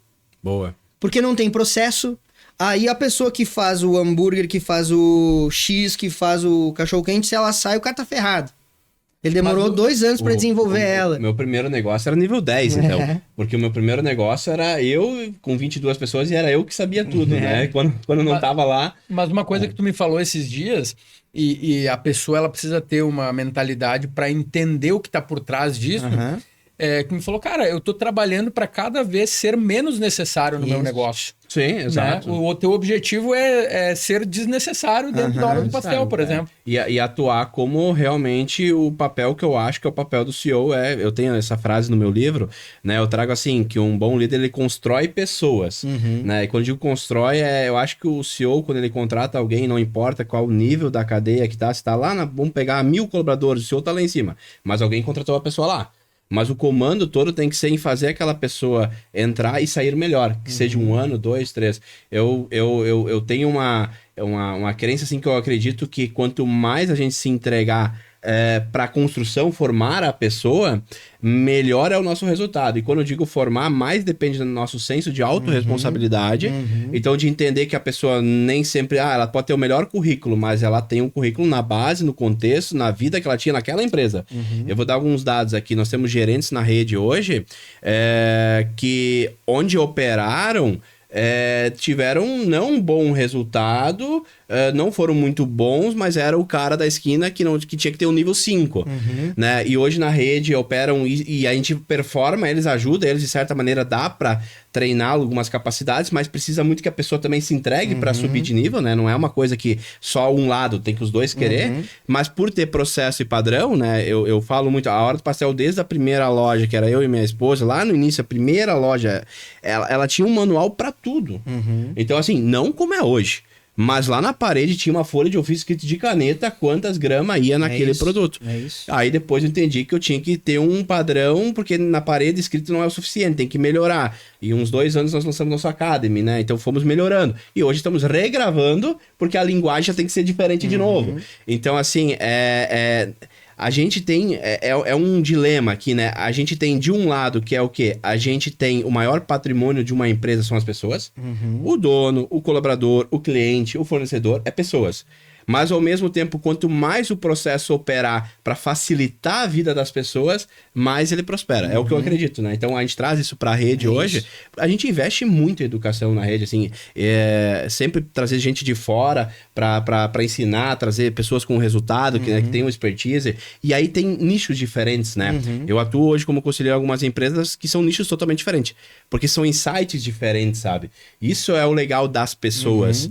Então, é muito legal esse insight que você trouxe dos números. Eu vou pedir para tu resumir ele numa frase ali, que eu acho que isso daria um bom corte, porque eu acho que tu falou, assim, foi um contexto muito legal e um bom corte, porque, cara, eu acho que isso as pessoas têm que ouvir. Existem 4 coisas que tem que se analisar na hora de contratar. E eu vou dizer, a última me pegou de surpresa. Eu não tinha esse entendimento dessa forma. Eu sabia que tinha gente que tinha mais aptidão para isso e para aquilo, mas não dessa maneira. Eu vou dizer, isso para mim foi um baita insight. E olha, nós temos lá 200, 300 pessoas na rede hoje, então como às vezes uma pequena olhada diferente de ângulo já dá um insight. E sabe aonde que isso gera muito impacto?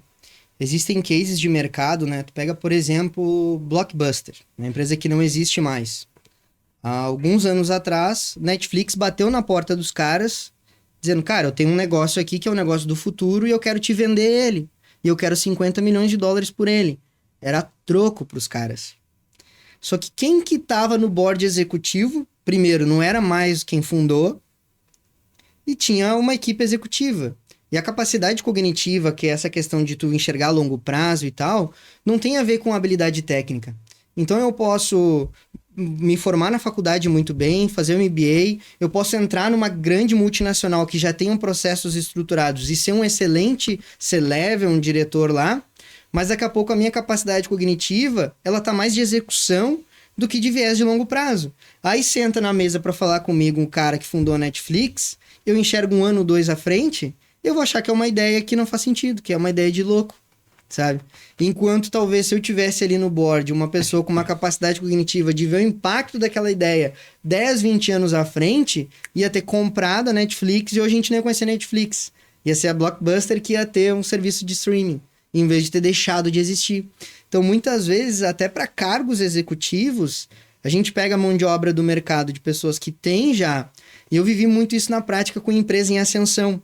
Porque daí eu ia lá contratar executivo que estava em grandes empresas, tipo, vou trazer um cara do McDonald's que está há 15 anos no McDonald's, o cara vai vir e vai revolucionar os meus processos.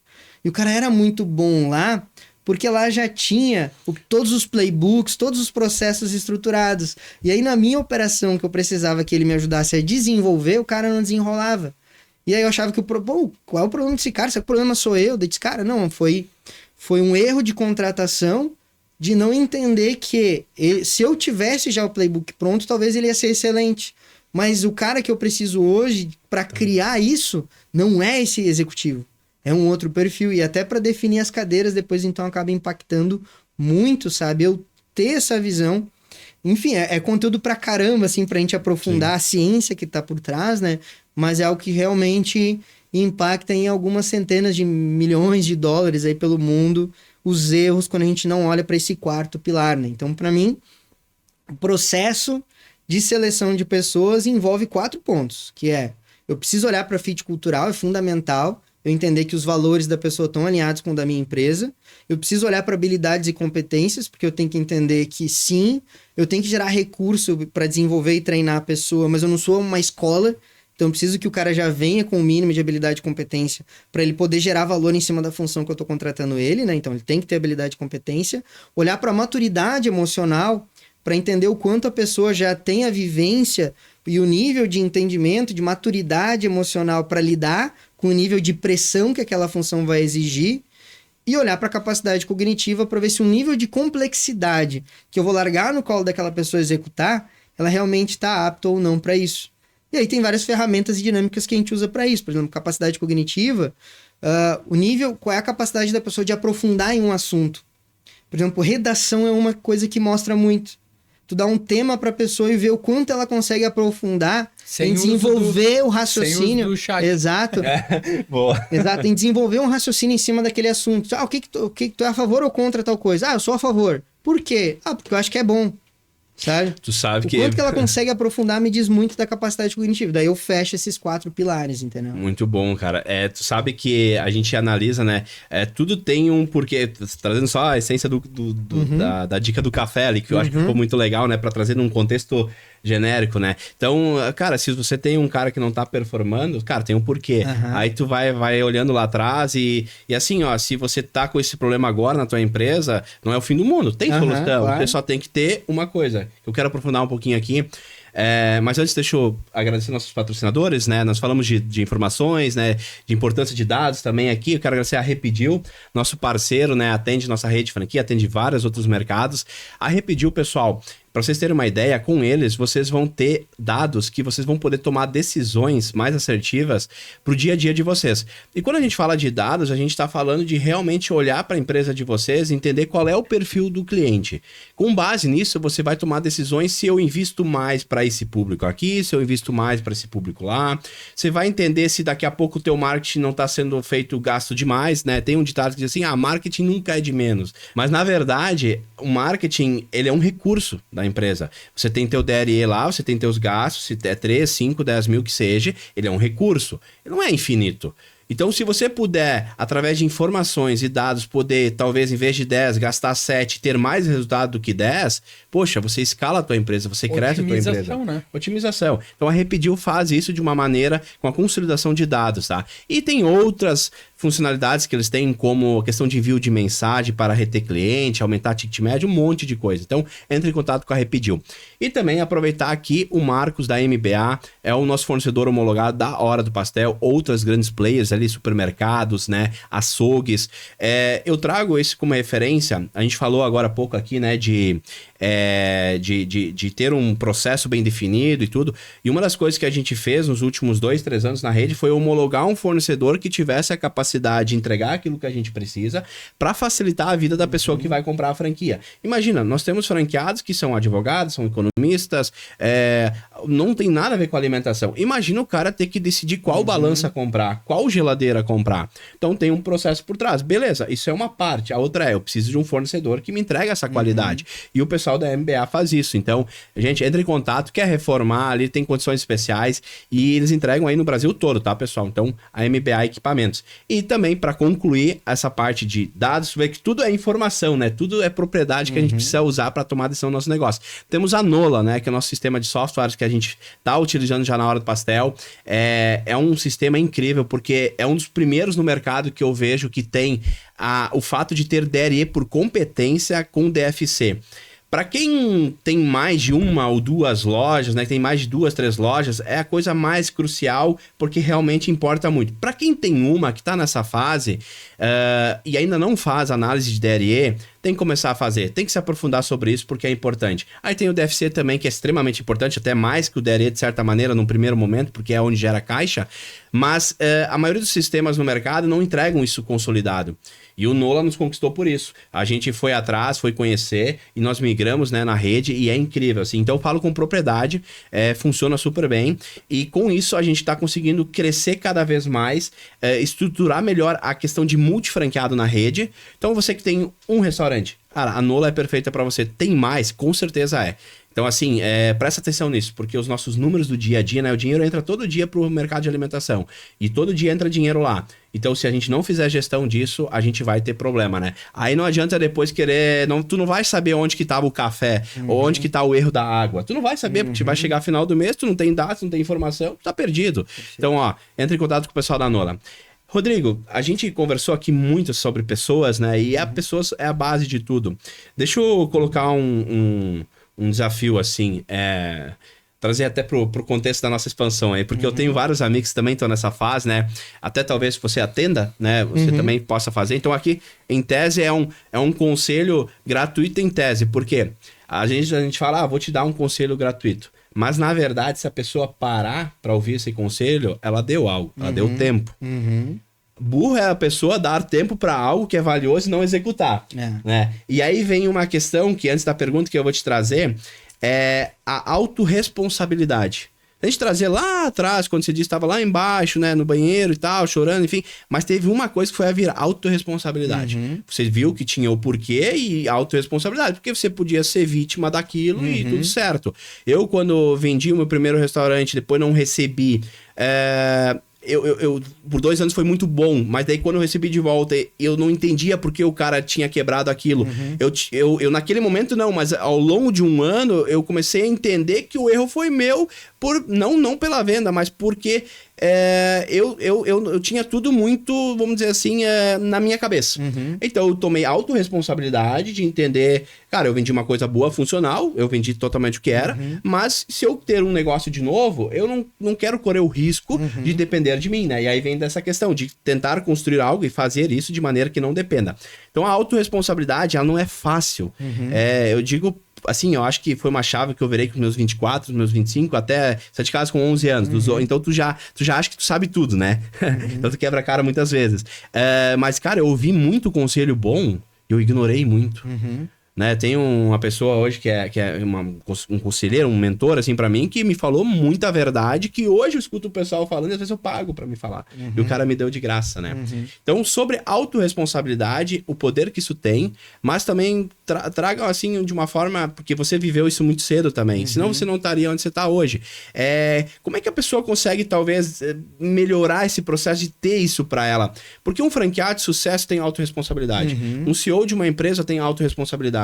Um bom líder de uma empresa tem autorresponsabilidade. Então, assim, como é que... Dá pra desenvolver isso? Ou tu tem que quebrar a cara muitas vezes? Ou dá pra talhar? Como é que tu vê isso? Eu acredito que é uma escolha, né? Uma escolha das pessoas olhar pra isso, porque é o exemplo do café. É uma questão lógica, né? Tipo, o resultado não acontece por acaso, não é uma filosofia. Tá mais pra matemático do que pra filósofo. Isso, né? Então, tipo, cara, se eu coloco X de pó e X de água, vai ter o resultado Y. Eu não quero ter o resultado Y.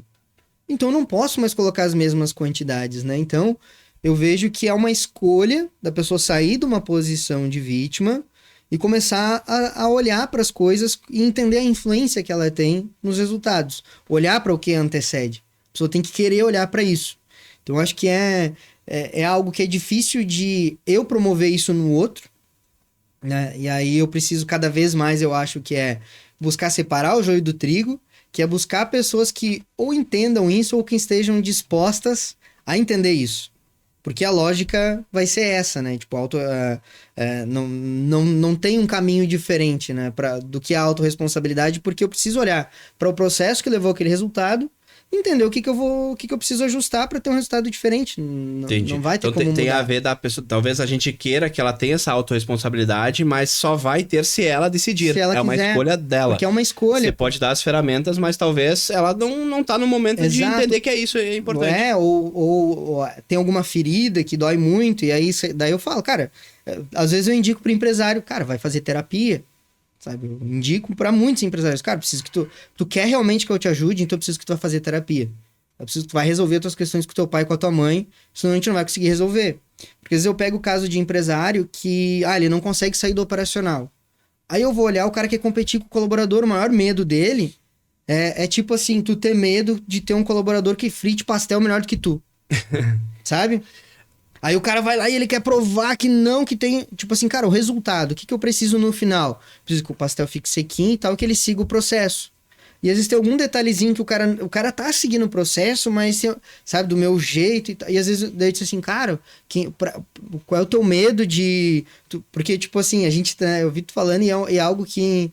há muitos anos eu tenho essa visão também, que é, cara, como é que eu faço pra virar um inútil aqui, sabe? Se pra minha empresa não depender de mim pra nada... para funcionar, para eu poder ter tempo para olhar para o meu negócio de forma estratégica, para garantir os recursos, porque entendendo que os recursos são escassos, eu poder trabalhar para usar esse recurso da melhor forma possível, o tempo e o dinheiro, a energia da empresa, ser priorizado no que é mais relevante e o negócio não depender de mim para funcionar. E às vezes tem um empresário que ele fala que quer isso, mas daí na prática ele não quer, sabe, largar o osso assim, sabe? Ele não quer soltar e treinar e desenvolver a equipe. Cara, vai fazer... Eu não sei se é pro teu pai, se é pra tua mãe, pra quem é que tu quer provar que tu é bom o suficiente, só que tu já cresceu. Tu é um adulto agora, tipo, vai fazer terapia pra... Entende? Então, às vezes tem questões mais profundas Porque vai ser uma escolha. E aí, às vezes, o que impede a pessoa de tomar a decisão é mais profundo. Daí, geralmente, eu indico, cara, vai fazer... Porque foi que me ajudou, sabe? Foi trabalhar autoconhecimento, foi fazer cursos nessa área, fazer imersões na área, fazer terapia, foi que me ajudou muito a me desbloquear também para eu me conhecer melhor, né? Porque, por exemplo, na área de alimentação, eu gosto de falar assim, basicamente o que o negócio de alimentação precisa são 4 coisas.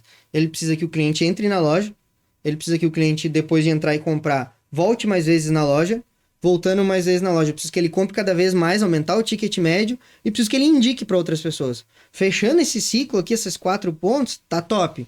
Mas para eu ter esses 4 chegando no meu negócio, o que eu tenho que gerar?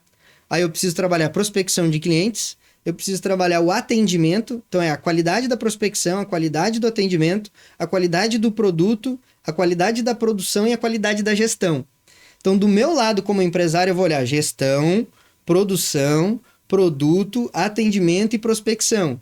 E em contrapartida eu vou ter, 10 vezes o cara ele quer ter o cliente entrando, ele quer que o cliente volte mais vezes, ele quer que o cara gaste cada vez mais, poste que está indo consumir lá, indique para outras pessoas, mas o quanto que eu, do meu lado, tô trabalhando a minha responsabilidade de prospectar o cliente, atender bem esse cliente, né, entregar dentro do prazo, trabalhar a qualidade do meu atendimento, garantir que se o cara pediu, sei lá, chocolate preto com morango, ele vai receber chocolate preto com morango e não chocolate branco com morango. Ou se ele pediu chocolate branco com morango, eu não vou ler rápido e entregar um chocolate preto com morango, não, eu vou entregar o produto que ele pediu, e daí eu preciso ter uma organização na minha produção para poder entregar o produto que ele pediu. Para ter organização na minha produção, eu preciso ter a gestão, né? Então, a autorresponsabilidade é isso, eu vou olhar, então, eu quero esses 4, mas para eu ter esses 4, o que eu tenho que gerar para o meu negócio? Eu tenho até um framework que eu desenhei disso, assim, cara, que tem aqui o que eu espero, esses 4, mas o que eu preciso gerar para o meu negócio para eu ter isso daqui. E às vezes, por exemplo, vai ser uma consequência. Exatamente. Né? Aí tu foca no que está no teu controle, no que é a tua obrigação de fazer. Né? Eu comprei a franquia. O que eu entendo que tu vai me entregar? Tu vai me entregar como prospectar, como atender, como fazer o produto, como organizar a minha produção, como fazer a gestão do meu negócio. Mas eu tenho que executar. Tu pode ter um sócio-gerente, pode ter um gerente, mas a gente traz isso, né? Tem o papel de cada um, Exato. né? Hoje é muito natural para nós, mas nós começamos pequeno, né? Eu gosto de trazer isso pro pessoal, né? O pessoal às vezes me vê em algum lugar e tal. Ah, o Giovanni, olha o pastel, porque aqui no Rio Grande do Sul a gente é bem conhecido. Sim. Mas não... Cara, se começa... começando. Só que tu pode 2 caminhos. Fica naquilo ou vai buscar gente que já fez, vai aprender, vai estudar, vai... Entendeu? Tenta melhorar, né? E aí vem dos valores, né? Um dos nossos valores é melhoria contínua. Isso aí... Todos são negociar, mas isso é uma coisa que tá dentro de mim, né? E aí você... Tem os papéis dentro de um negócio, pegando pro modelo de franquia que você citou, tem o franqueado, o gerente e o atendente lá na ponta. São 3 papéis, assim, cruciais. Cada um tem o seu papel ali. Então, assim, cara, se o franqueado, ele opera uma loja como franqueado, não como gerente, o papel dele hoje é o quê? Fazer a gestão de indicadores ali e ajudar o gerente a performar, mas não é fazer pelo gerente. Ajustar, como assim? Cara, eu vi que tu teve dificuldade aqui, que tu não bateu essa meta aqui na venda. Vem cá, ó, na franquia tem esse material, aqui tem essa ação que eu acho que dá na reunião de feedback, que eu acho que tu pode implementar junto com a tua equipe, né? Beleza, show. O gerente tem que pegar, olhar os indicadores da loja lá e fazer esse papel dele de, gente, olha só, a gente entrou tantas pessoas na loja aqui no balcão, mas só tantas compraram tanto. Nosso ticket médio, a meta é tanto. Ah, no delivery, que no nosso caso hoje 70% é delivery, né? As mensagens do WhatsApp, por exemplo, a gente investe muito em cliente oculto, né? Mas a gente foi melhorando muito nos últimos 3 anos. Mas 4, 5 anos atrás, o que tinha, ainda não estamos onde a gente quer chegar, a gente quer melhorar muito ainda. Mas tinha tanta mensagem entrando, ou seja, a prospecção vinha acontecendo, mas o nosso robozinho, sabe? Ele mandava mensagem, mas às vezes o atendente não olhava para aquela mensagem e era uma pergunta muito simples. Vou dar um exemplo aqui. Tem pastel de bacon com queijo? Por exemplo, a gente não tem este específico. A gente tem o de queijo, você pode adicionar bacon, vamos dizer assim, né? Então, assim, hoje nossos pastéis são feitos na hora, você pode montar como você quiser. Então, é uma coisa óbvia, né? Tem pastel de queijo? Sim, nós temos, eu posso adicionar bacon, assim, fica tanto, já faz a venda. Mas, às vezes, acontecia daquele perfil lá na ponta, simplesmente olhar o robozinho, nem olhar o robô, o gerente nem olhar se o atendente está configurando o robô, e o franqueado nem dando bola para isso. Acontecia no passado, sabe? E tá tudo desenhado. Só que aí vem um trabalho que a gente vem fazendo, por isso que eu gosto de falar de autorresponsabilidade, 1 ano e meio, 2 para cá, muito mais. É trazer essa autorresponsabilidade, o papel de cada um, né? Exato. E isso é em cada empresa, cada tamanho de empresa tem um papel. Pode ser tu o próprio dono, hoje teu papel é fazer tudo. Mas você tem o teu primeiro funcionário, né? Tua primeira secretária, primeiro secretário, enfim, tem um papel lá para ele, beleza? Aí sim você vai construindo, né? Muito legal essa teu expertise, né, na área de franquia, porque, cara, eu fui por quase um ano um cara quase anti-franquia. Eu fiz quando eu encerrei as operações, né, do restaurante, eu vendi, né, a gente durante 2 anos e meio prosperamos super bem, fizemos um bom pé de meia, vendemos para uma pessoa com capital, mas aí essa pessoa assumiu e não tinha processo, era o Giovanni saiu da operação. Em 6 meses a pessoa mandou a cozinheira embora, e era uma pessoa que não tinha habilidade de lidar com pessoas. Ela tinha patrimônio em dinheiro, mas não aquele patrimônio de lidar com pessoas, que eu acho que esse é o maior patrimônio que alguém pode ter. O capital intelectual ali de lidar com isso, né? De entender a importância das pessoas. A pessoa devolveu, enfim, eu assumi, acabei assumindo dívida, enfim, fechamos ali. E durante 1 ano e meio, eu acabei fazendo alguns trabalhos para a área de alimentação, ajudar a vender mais, enfim. Aí eu comecei a entender o porquê lá deu errado, aí eu entendi que CMV é uma coisa importante, aí eu entendi ficha técnica de uma forma bem amadora, né? Mas fui entendendo o que tem por trás de um negócio de alimentação. E conforme isso foi acontecendo, foi me dando algumas bagagens, vamos dizer assim, né? E aí eu fui chamado para ajudar a vender mais para um multifranqueado da época do Subway, que é uma rede grande, né? E só que não está errado, porque eles são grandes, tem que ter um padrão. Mas coisas pequenas de ação de marketing locais, específicas, que não impactariam a imagem, não podia ser feito. Né? Muito engessado. E aí tinha algumas questões técnicas de equipamentos também, muito específico. E aquilo me frustrou. Disse, cara, tá com a faca e o queijo na mão, passa tantas pessoas por dia, não pode ficar aqui do lado de fora chamando as pessoas para entrar, oferecendo algum produtinho, alguma coisinha. Não dá pra fazer isso. Eu ficava, sabe, me dava uma grana assim, né? Porque, enfim. E aí eu disse, cara, franquia é um negócio ruim. Botei assim na minha cabeça. Só que aí, de novo, melhoria contínua é um valor que nasceu comigo. Cara, eu vou estudar isso. E aí eu vi que, cara, o Brasil é um dos melhores mercados para franquia. Tem coisa ruim? Tem. Mas tem muita coisa boa. Tem muita coisa boa. Então eu fui entendendo. E aí eu fui me apaixonando pelo modelo de franquia. E aí fui desenhando a primeira unidade que nasceu, assim, a primeira operação nasceu no sentido de, talvez, sim ser franquia, mas nasceu também com o propósito de multiloja, porque eu já tinha desenhado para eu ter vários gerentes e ter várias, né? A franquia ainda estava, conhecimento, estava entendendo se era bom ou não. Por causa que tem, tipo, um sócio do outro lado lá. Sim. E o valor tem que ser muito igual. E aí vem o grande desafio, né? Porque você vai crescendo a marca e é difícil você filtrar a pessoa 100% lá na ponta, porque é um contrato, é um investimento dos dois lados, né? E aí, enfim, me apaixonei por esse mercado e eu fui estudar mais a fundo. Trazendo para franquia, né? Eu quero te fazer uma pergunta, assim, o teu olhar, você tem esse know-how, assim, olhando para o Brasil, né? A gente tem muitas marcas hoje, né? Ao teu ver, assim, qual é a coisa que a pessoa tem que olhar para uma marca? Poxa, essa marca, ela é interessante para mim, legal, e aí, quais são as melhores, assim, eu quero comprar uma franquia agora, né? Eu não tô vendendo franquia, eu quero comprar uma franquia. Até para entender o porquê da pergunta, hoje nós chegamos a um fato que até chega a ser chato, mas são 3 fichas de análise para comprar uma franquia hoje. A gente realmente entendeu ao longo do tempo, a gente tem muitos franqueados hoje, né? Tem 3, 4 multifranqueados hoje com algumas lojas, mas a gente foi sendo mais chato. Porque, de certa maneira, o nosso ticket de franquia, a média, 200 mil de investimento, 250, não é um ticket tão alto para franquia. Logo, tem mais gente querendo. Mas aí vem o fator de que a gente tem que filtrar, porque o capital que essa pessoa tem, ela não pode ser um capital que veio muito fácil, daqui a pouco, que não foi construído com esforço. Por quê? Porque daqui a pouco ela não vai dar muito valor para isso. Então, a gente foi fazendo alguns, né, filtros para nós como franqueador.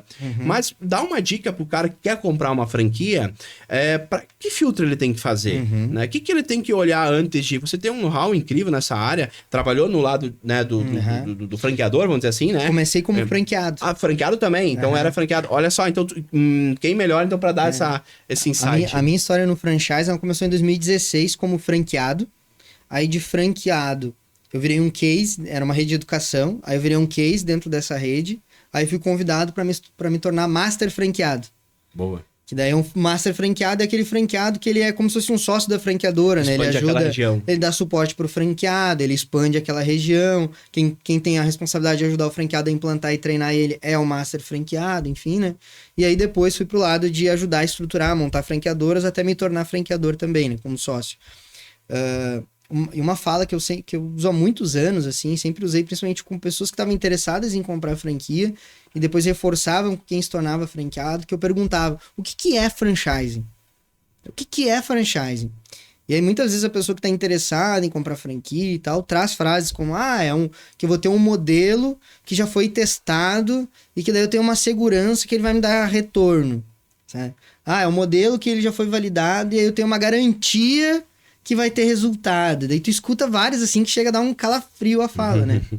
E aí eu sempre rebati falando assim, cara, o franchising é uma estratégia de expansão. É isso que é o franchising. Então eu crio uma marca e aí eu quero expandir a minha marca. Existem vários modelos de negócio que eu posso usar. Eu posso expandir a minha marca através de lojas próprias, através de criar o meu produto. Poderia criar o teu produto e colocar vender para para outros negócios e tal, né? Tem várias formas de eu fazer a expansão do meu negócio. Uma delas é através do franchising. Que aí, e aonde que eu vejo o modelo do franchising interessante? Porque o do Brasil é um dos mais maduros do mundo, ele é um dos mais seguros, porque tem uma lei por trás, tem muito embasamento jurídico, né? Todo o trabalho que a ABF fez de estruturar isso no Brasil faz com que o Brasil esteja à frente da grande maioria dos outros lugares do mundo. Eu participei de feira de franquias em outros países também, e de fato, assim, a própria feira que tem no Brasil da ABF, a organização é fora de série no Brasil. O que falta é o entendimento, eu acho. E aí é uma estratégia de expansão, que eu tenho a minha marca, eu tenho um produto e eu escolhi que eu vou expandir através do franchising. Por quê? Porque no franchise eu vou ter a figura do franqueado, que o que é? É uma pessoa que vai investir na minha marca e é uma pessoa que vai se responsabilizar por divulgar a minha marca numa determinada região e fazer a minha marca acontecer naquela determinada região. E eu vou entregar para ela processos e uma estrutura padronizada aqui. E aí eu tenho um risco do cara queimar minha marca. Então tem uma troca ali, cara, ó. Então eu vou te vender, tu vai pagar para fazer parte da minha rede e eu vou te entregar aqui, eu vou te entregar o meu know-how, vou te entregar a minha marca e tudo para tu usar ela, né, geralmente por 5 anos aí na tua região, e depois a gente renova ou não esse contrato, né, para te usar e desenvolver a minha marca aí na tua região. Então, para mim, tem que ficar muito claro para o franqueado que, por exemplo, no momento que eu escolho abrir uma hora do pastel pegar aqui na região, lá em Sapucaia do Sul, é minha responsabilidade fazer a marca acontecer em Sapucaia do Sul. É a responsabilidade do franqueador me entregar os recursos que eu preciso para isso. Que recursos? Treinamento, processo, campanhas, estratégias. Mas desenvolver a marca naquela região é o papel do franqueado. E como que eu vou fazer isso como franqueado? Se eu vou tocar minha operação, se eu vou ter um sócio operador, se eu vou ter um gestor, aí eu vou ter a minha dinâmica ali para seguir aquela orientação da franqueadora. Mas entender literalmente o que é o negócio, né? Cara, a franchise é uma estratégia de expansão. E ela é interessante porque ela tem uma segurança, porque, a gente vai pegar a história do franchise lá. Quando começou os shoppings a se expandir no Brasil, começou junto com isso a expandir as franquias lá nos anos 70. Mas daí o que acontecia? O Giovanni ia lá e criava a marca dele, tu ia lá e se tornava franqueado. Aí passava 3 meses, o Giovanni ia lá olhar, não era mais hora do pastel. Era pastel da hora. E aí ele não queria mais te pagar royalties, porque não tem nada a ver mais. Mas daí todo o know-how, tudo que ele te passou. Aí vamos sentar na frente do juiz para discutir agora. Pra ser justo aqui, né? Cara, eu ensinei tudo pra esse cara e o cara foi lá e era a hora do pastel, ele mudou pra pastel da hora e agora? E aí, cadê o embasamento jurídico pro juiz tomar a decisão? Aí foi quando nasceu a ABF, nasceu a primeira lei de franquias e o negócio começou a ganhar corpo. Pra quê? Pra ser justo.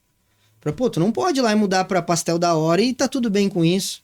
Tem que ser onerado se fizer isso para ele sentir seguro em expandir a marca dele. E vice-versa, ele te vender a marca dele e não te entregar, não ter suporte, não ter treinamento, não ter o produto, não ter nada, tu tem uma segurança. Então é um modelo, uma estratégia de expansão para mim muito interessante, porque ela tem um embasamento para ser justo. Mas é muito importante para quem está comprando uma franquia ter uma visão muito clara de qual é o papel do franqueado. Porque a única coisa que torna interessante para o Giovanni fazer a Hora do Pastel ser a franquia é que ele vai ter um parceiro para desenvolver a marca dele em regiões específicas, para comprar essa ideia de comprar a ideia da marca e desenvolver naquela região. Que daí ele não vai precisar desenvolver um time, desenvolver um braço específico para olhar para lá. Aí ele vai focar em quê? Em desenvolver produto, em desenvolver estratégia, enquanto esse cara tá fazendo a execução lá. Então, para mim, é buscar ter uma visão clara de qual é o papel de um franqueado, buscar ter uma visão clara da história do franchise e o que é o franchising, para eu, tomando a decisão de entrar nisso, eu poder entrar com tudo e cumprindo o meu papel, fazendo a minha parte mesmo, e sabendo quais são os meus direitos e quais são os meus deveres, né? Excelente, muito bom. Muito bom.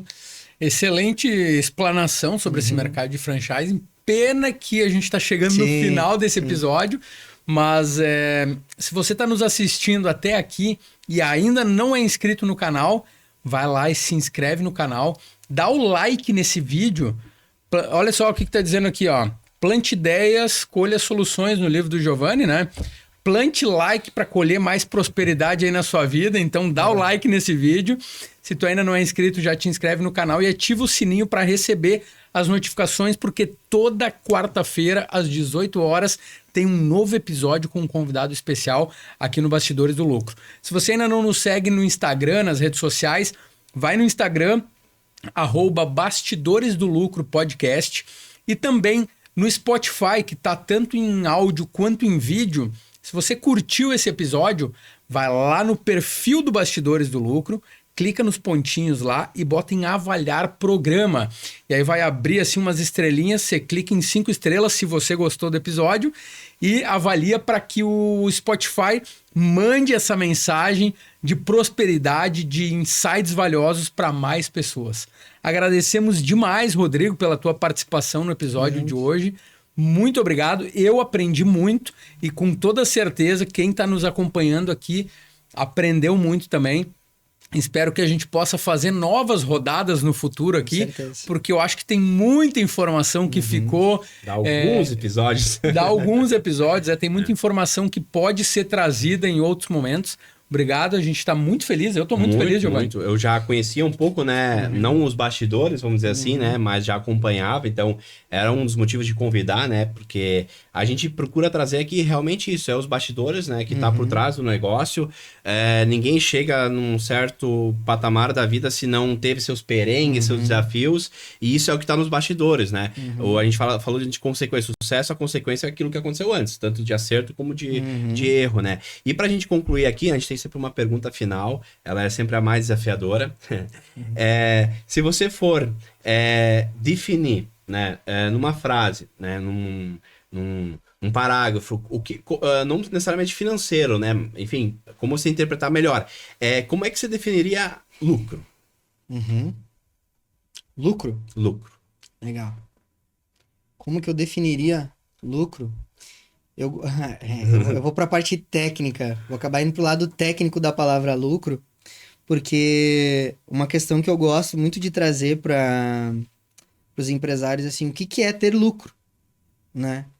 E a importância da gente buscar cada vez mais na parte da gestão o conhecimento técnico, né? Para a gente não ser só empreendedor, mas ser também empresário. Acho que eu vou usar a minha resposta sobre lucro para isso, para a gente entender a diferença de ser empreendedor e de ser empresário, de saber gestão e fazer gestão do negócio, que eu entendo que é fundamental. Eu brinco assim, cara, para ser empreendedor, na real mesmo, tu sendo inconsequente, tu já dá conta, sabe? Daí tu não calcula muito o risco e tu vai. Mas para tu te manter com um negócio, tu precisa virar empresário, que daí tu não pode ser só inconsequente.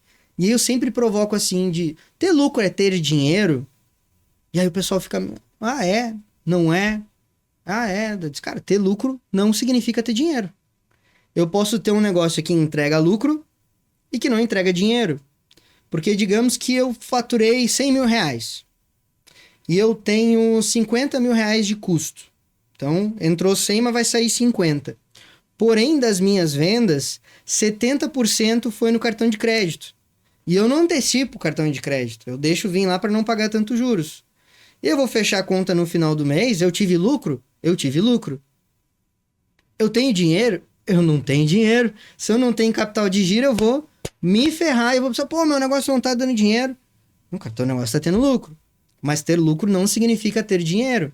Aí eu tenho que entender de DRE, eu tenho que entender a diferença de DRE e fluxo de caixa. Eu tenho que ter um mínimo de entendimento técnico de gestão financeira do meu negócio para eu poder ser um empresário. Porque ter lucro é fundamental, mas ter lucro não significa ter dinheiro. Né? Então, vou deixar essa reflexão aí pro pessoal, porque eu acho que ter a clareza dessa parte técnica traz muito para essa ideia de eu entender que eu preciso ser empreendedor, é legal ser empreendedor, mas para eu ter um negócio próspero e que ele consiga se manter ao longo do tempo, eu tenho que virar empresário. E aí é mais chato ser empresário, mas é fundamental. Né? Muito bom. Muito bem, excelente reflexão. Obrigado, Rodrigo. E aguardamos você no próximo episódio do Bastidores do Lucro.